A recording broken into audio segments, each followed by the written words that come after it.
മഹാലക്ഷ്മി സീരിയലിൻ്റെ ഇന്നത്തെ എപ്പിസോഡ് റിവ്യൂയിലേക്ക് എല്ലാവർക്കും സ്വാഗതം. അങ്ങനെ മഞ്ജു ആണെങ്കിൽ വീണ്ടും വീണ്ടും എന്തിനാണ് പിണങ്ങിയതെന്ന് കണ്ണനോടും മഹിയോടും ചോദിക്കുന്നുണ്ട്. ചെറിയൊരു തെറ്റിദ്ധാരണയുടെ കാരണം കൊണ്ടാണ് പിണങ്ങിയതെന്നും ആ തെറ്റിദ്ധാരണ മാറിയപ്പോൾ ഇനി എന്തെങ്കിലും ബാലൻസ് ഉണ്ടെങ്കിൽ അതങ്ങോട്ട് തീർന്നോട്ടെ എന്ന് കരുതിയിട്ടാണ് ഇപ്പോൾ ചെറുതായിട്ട് കറങ്ങാൻ ഇറങ്ങിയതെന്ന് പറഞ്ഞ് കണ്ണനാണെങ്കിൽ മഞ്ജുവിനെ ഉപദേശിക്കുകയാണ്. ദേ നോക്ക്, ഞങ്ങൾ തമ്മിൽ പിണങ്ങി, അതവിടെ നിൽക്കട്ടെ, പക്ഷേ ഇനി നിങ്ങൾ നല്ല രീതിക്ക് ജീവിക്കണം. ഒരു കുഞ്ഞു കൂടി വരാൻ പോവുകയാണ്, ആരോഗ്യം നോക്കണം. പിന്നെ ലേഖയും അനന്തവും തമ്മിൽ ചെറിയൊരു ട്രിപ്പൊക്കെ പ്ലാൻ ചെയ്യുന്നുണ്ട്. നിങ്ങളെയും കൂട്ടാനാണ് തീരുമാനം, വന്നേക്കില്ലേ എന്നൊക്കെ ചോദിക്കുമ്പോൾ മഞ്ജു ആണെങ്കിൽ സമ്മതം അറിയിക്കുകയാണ്. എന്തായാലും ഫസ്റ്റ് സ്റ്റേജ് കഴിയട്ടെ എന്ന് മഹി പറയുന്നുണ്ട്.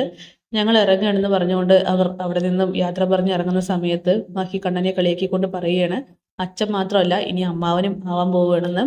ഇത് കേൾക്കുന്ന കണ്ണനാണെങ്കിൽ ചിരിച്ചുകൊണ്ട് പറയുന്നുണ്ട്, ഓ അപ്പം ഞാൻ വയസ്സായല്ലേ, ഒരു സമാധാനം. ഞാൻ അമ്മാവനാവുകയാണെങ്കിൽ താൻ അമ്മയും അമ്മായിയും ഒക്കെ ആവുമല്ലോ. എല്ലാവരും ചിരിക്കുന്നു. പിന്നീട് അവരാണെങ്കിൽ അവിടെ നിന്നും യാത്ര പറഞ്ഞ് ഇറങ്ങുകയാണ്. അങ്ങനെ കരുണയ്ക്കാണെങ്കിൽ ആകെ ഒരു സമാധാനക്കേട്.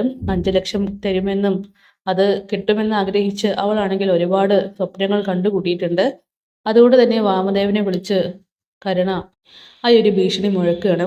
5 ലക്ഷം ഒരുമിച്ച് വേണ്ട, അതിൻ്റെ ഒരു 10% മതി, ഒരു 50,000 രൂപ. കാരണം 5 ലക്ഷം രൂപ കിട്ടുമെന്ന് കരുതി ഞാൻ ഒരുപാട് കാര്യങ്ങൾ മുൻകൂട്ടി തീരുമാനിച്ചു വെച്ചു. ഇനി അതൊന്നും എനിക്ക് കിട്ടിയില്ലെങ്കിൽ ശരിയാവില്ല അമ്മാവ.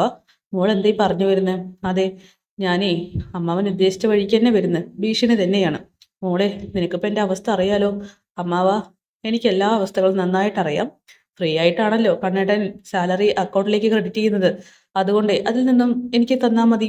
പിന്നെ എന്തായാലും കണ്ണേട്ടൻ അറിഞ്ഞു കഴിഞ്ഞു എൻ്റെ അച്ഛനാണ് വിശ്വനാഥൻ എന്ന കണ്ണേട്ടൻ്റെ അച്ഛനെ കൊന്നതെന്ന്.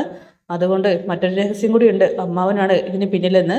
അത് ഞാൻ തുറന്ന് പറയണമെങ്കിൽ അമ്മാവന് ഈ ഒരു ഭീഷണി നേരിടാമെന്ന് പറയുമ്പോൾ, വേണ്ട മോളെ പറയണ്ട, ജയിലിൽ കിടക്കാൻ എനിക്ക് വയ്യ. എങ്കിലേ ഞാൻ പറഞ്ഞതുപോലെ അമ്മാവനങ്ങ് തന്നേക്ക്. പിന്നെ ഞാനും ഉണ്ണിയേട്ടനും തമ്മിൽ വലിയ ലോകത്തിലൊന്നുമല്ല, അതുകൊണ്ട് ഞങ്ങളുടെ ബന്ധത്തിനെക്കുറിച്ച് യാതൊരു പേടിയുമില്ല. അങ്ങനെ കരുണയാണെങ്കിൽ ഭീഷണിപ്പെടുത്തി ഫോൺ വെക്കുകയാണ്. ഈ സമയം വാമദേവനാണെങ്കിൽ സീമന്തിനിയെ കണ്ടിട്ട് കാര്യങ്ങൾ പറയുന്നുണ്ട്. നിങ്ങൾക്ക് തന്നെ ഇപ്പം ഇത് വിനയായിട്ട് വന്നില്ലേ, എന്തായാലേ എവിടെന്നെങ്കിലൊക്കെ ആ പൈസ എടുത്ത് കൊടുത്തേക്ക്. എടി എവിടെ നിന്ന് കൊടുക്കാനാണെന്നോ? അങ്ങനെ കൊടുത്തില്ലെങ്കിലേ ആകെ പ്രശ്നമാവും. ഇവിടെ നമുക്ക് 2 മക്കളാണ്, ഒന്നിനെ ആണെങ്കിൽ കെട്ടിച്ചു വിട്ടിട്ടില്ല, ഒന്നാണെങ്കിൽ ചികിത്സയ്ക്ക് വേണ്ടിയിട്ട് പൈസ പോലും ഇല്ലാതെ കിടക്കുകയാണ്. ആകെയുള്ള വരുമാനം എന്ന് പറയുന്നത് കണ്ണൻ തരുന്ന മാസാമാസം ശമ്പളം മാത്രമാണ്. അതുകൊണ്ടാണ് അല്ലലില്ലാതെ കഴിഞ്ഞു പോകുന്നത്.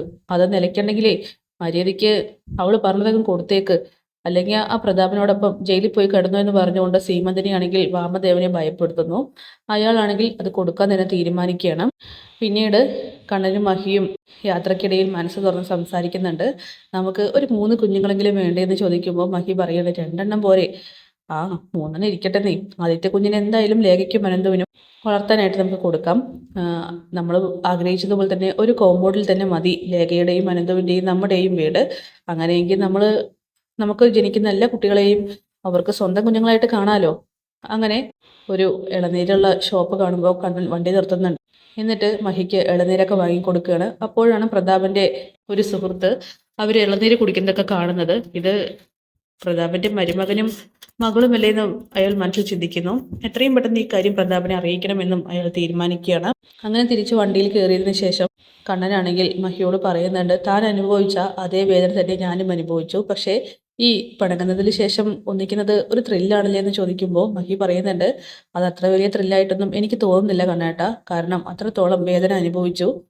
അങ്ങനെ ഇനി ഒരിക്കലും ഉണ്ടാവില്ല എന്നൊക്കെ പറഞ്ഞുകൊണ്ട് കണ്ണനാണെങ്കിൽ മഹിയെ സമാധാനിപ്പിക്കുക. പിന്നീട് അയാളാണെങ്കിൽ പ്രതാപനെയും മുത്തശ്ശിയെയും കാണാനായിട്ട് എത്തുകയാണ്. ആഹാ, മരുമകൻ എഴുന്നേറ്റ് നടന്ന കാര്യം ഞങ്ങളോട് ആരോടും പറഞ്ഞില്ല അല്ലേ? എന്ത്, മരുമകൻ എഴുന്നേറ്റ് നടന്നോ? അതെ, മോഹിനി ചേച്ചിയുടെ മൂത്ത മോളുടെ കാര്യമാണ് പറയുന്നത്. എഴുന്നേറ്റ് നടന്നല്ലേ? പക്ഷെ ഞങ്ങളാരും ഇതുവരെ അറിഞ്ഞില്ല. എന്ത്, അവനൊന്നും എഴുന്നേറ്റ് നടന്നിട്ടില്ല. പിന്നെ ആരാ അവിടെ ടൗണിൽ ഇളനീരൊക്കെ കുടിച്ച് സംസാരിച്ച് ചിരിച്ച് കളിച്ച് നിൽക്കുന്നത്? നിങ്ങളുടെ മരുമോനും തന്നെയാണ്. ഇത് കേട്ട് പ്രതാപനും മുത്തശ്ശിയും ആകെ ഷോക്കാവുന്നു. നിനക്ക് ആള് തെറ്റിയതായിരിക്കും. ഓ പിന്നെ, എനിക്ക് ആളും തെറ്റിയിട്ടില്ല. എനിക്കറിയാവുന്നതല്ലേ നിങ്ങളുടെ മരുമോനെ. പിന്നെ മോഹിനി ചേച്ചിയുടെ മൂത്ത മോളെ ഇഷ്ടമല്ലല്ലോ, അതുകൊണ്ട് മരുമകൻ എഴുന്നേറ്റ് നടക്കണ്ട എന്ന് ആഗ്രഹിക്കുന്നുണ്ടാവില്ല എന്ന് പറഞ്ഞുകൊണ്ട് അയാളാണെങ്കിൽ അവിടെ നിന്ന് പോകുന്നു. ഈ സമയം മുത്തശ്ശിയും പ്രതാപനും ആകെ ഞെട്ടി നിൽക്കുകയാണ്. ഇനിയിപ്പോൾ ഇവ പറഞ്ഞിട്ട് പോയത് ശരിയായിരിക്കോ? ഈ രതീഷ് പറയുന്നതൊന്നും അങ്ങോട്ട് വിശ്വസിക്കാനും പറ്റുന്നില്ലെന്ന് പറയുമ്പോൾ അവന് കണ്ണനെ നന്നായിട്ട് അറിയുന്നതാണ്. അതുകൊണ്ട് ആൾ മാറിപ്പോവാൻ ചാൻസ് ഇല്ല. പക്ഷേ ഇത് സത്യമായിരിക്കില്ല അമ്മേ.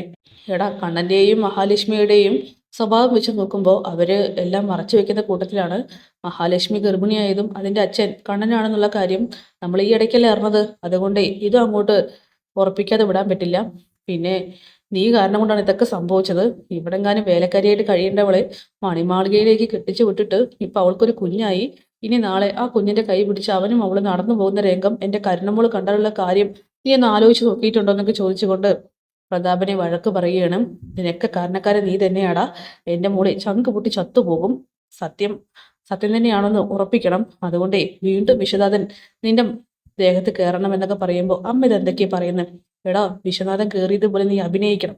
എങ്ങാനും അവൻ നടന്നിട്ടുണ്ടെങ്കിൽ അവൻ്റെ 2 മുട്ടുകാലും തല്ലി ഒടിക്കണം. അവനെ എഴഞ്ഞു നടന്നാൽ മതി. അങ്ങനെ അവൻ എഴുന്നേറ്റ് നടക്കണ്ട, അവൻ നരകിക്കണം എന്നൊക്കെ പറഞ്ഞുകൊണ്ട് മുത്തശ്ശിയാണെങ്കിൽ അവിടെ നിന്നും പോകുന്നു. അങ്ങനെ പ്രതാപനും പലതും തീരുമാനിക്കുന്നുണ്ട്.